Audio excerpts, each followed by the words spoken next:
好，来继续来看荒野保护协会顶礼拜到高雄林园一个无人管的沙坡去净滩，短短半点钟，就来清出着600多台药酒的酒干仔。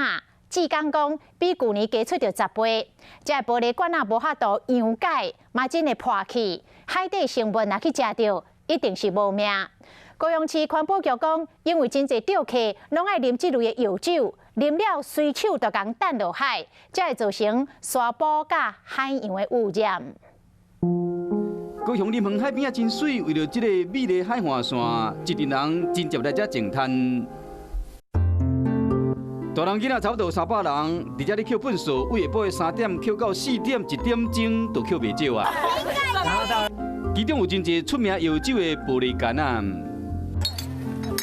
几年来，拢伫维护环境荒野保护协会，才志工连续7档伫林园一个无人管的沙坡净滩，想不到这摆短短半点钟内就清出600几罐带药酒的玻璃干仔。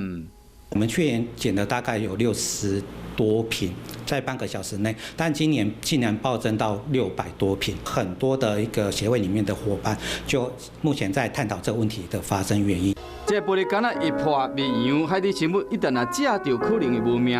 高雄市环保局表示讲，这玻璃干仔伫海边出现，真有可能甲钓客有关系。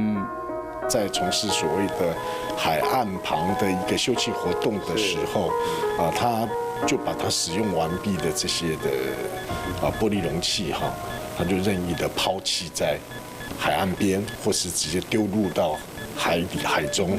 依照高雄市环保局统计，1809年度玻璃干的回收量总共是66625吨。